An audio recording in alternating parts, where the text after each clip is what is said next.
Welcome to Syncreate. This is a show where we explore the intersections between creativity, psychology, and spirituality.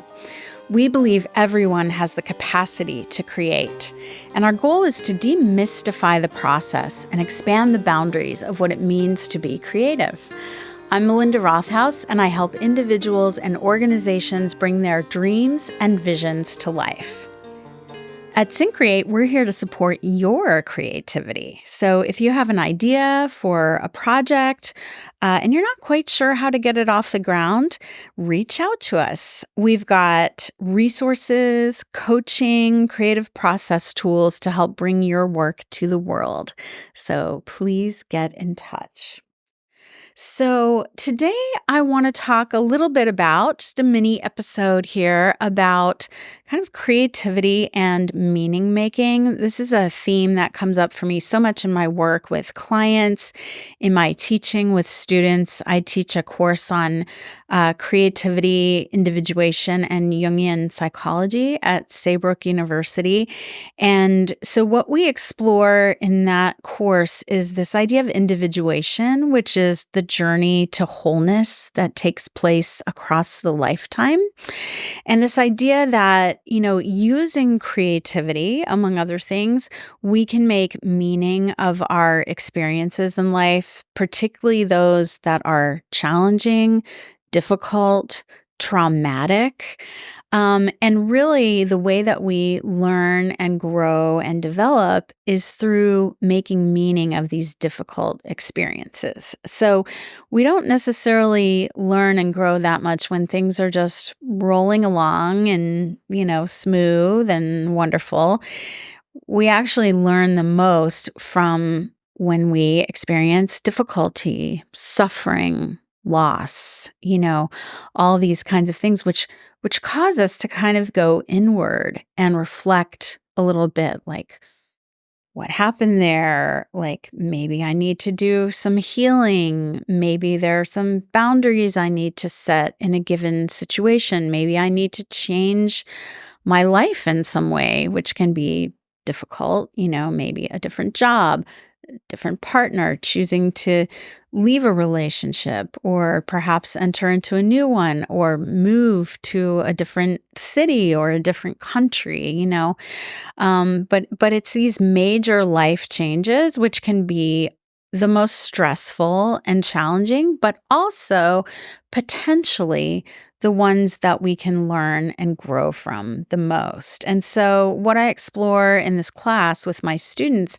is how we can use our innate creativity, which we all have, to kind of jumpstart this journey to wholeness. How can we use our creativity for healing and to make meaning of our experiences? And so, people find that keeping a journal is one way that can be really helpful to kind of reflect on and record our experiences and sort of process things externally, like get it out of our head and onto the paper, which can actually be very cathartic. Or for some people, it might be visual art, some kind of painting or drawing, or, if you're a musician, some kind of musical composition or song, if you're a dancer, movement. But these different creative media are all kind of different ways of getting into different parts of our brain and different ways that we process our experiences and our emotions, and maybe allow us to somehow, essentially, it's about transformation. It's about moving from one state of being where maybe we're stuck or we're confused or we don't know the way forward. And by reflecting creatively on our experiences, this can help us kind of move through that unknown. I often talk about the sort of journey through the wilderness. That's part of the creative process. We've talked about that in a previous episode, but there's always in life places where we get stuck, right? and we don't really know the way forward, or we go out down into that abyss or that dark night of the soul, and we don't know how to get out of it. And sometimes it's that our conscious mind can't find a solution or doesn't know a way, but maybe there are ways of tapping into the unconscious.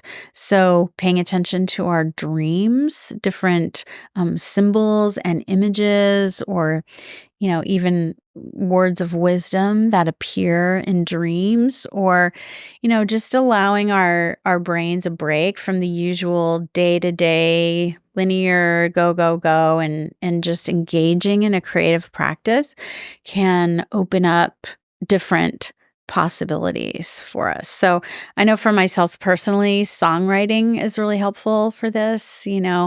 I often process particularly challenging experiences or important experiences in my life by writing songs about them. And as I've mentioned in other episodes, recently I've been noticing when just like a little snippet of a song or a melody will come to me just as I'm like falling asleep.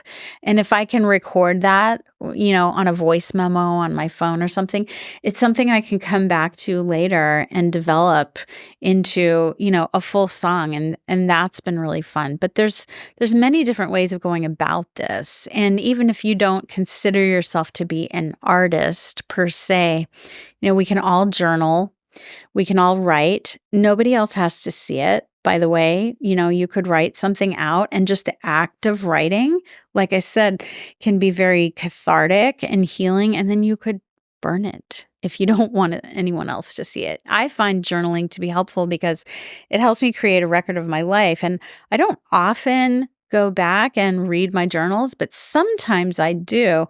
And when I do that, it's so interesting to me to see how I've progressed over time. Or like, oh yeah, like 3 years ago, that's what I was thinking about and dealing with. And wow, I've come a long way since then, but again, it could be through any sort of creative medium, just picking up some watercolors. That's a really low stakes way to get into visual art, or some pastels, or, photography is another one. I practice and teach contemplative photography, and I find it to be a really beautiful way to kind of step outside, slow down, really see what I'm seeing, open up to the senses, and photograph what I see. And it's kind of a mindfulness practice unto itself. And then we can often end up with really beautiful images as well that we might feel inspired to share. So I think it's important to remember that creativity is not only for sharing with the world. It's great to share our creative work with the world, but our creativity can also be part of our own healing and reflection process, and a way to work with whatever is happening in our lives, particularly the challenging things, but maybe also the joyful things, the fun things, the exciting things. And that it can be part of our toolkit for navigating the challenges of life. As well as, again, we might feel inspired to share our work with the world, but not necessarily, and that's okay too. So our creativity pro tip for today is to maybe start keeping a journal or picking up some other kind of creative practice, whatever is resonant for you and accessible for you, and utilize that practice. Approach it on a somewhat regular basis, weekly, daily even, to kind of record and process and reflect on the events of your lives, whether it's in images, words, music, movement, photography, and see where that takes you. Because a lot of people do find that this can be very transformative, particularly in working with the difficult challenges in our lives, and allow us to move kind of from one maybe stuck confused state of being into a place of more clarity, or where we can see a way forward, or whatever it might be. So try it out and see what happens and let us know. We're recording today at Record ATX Studios in Austin, Texas. The podcast is produced in collaboration with Michael Osborne at 14th Street Studios. Thanks so much for being with us, and we'll see you next time. If you're enjoying the show, please connect with us and subscribe and leave us a review.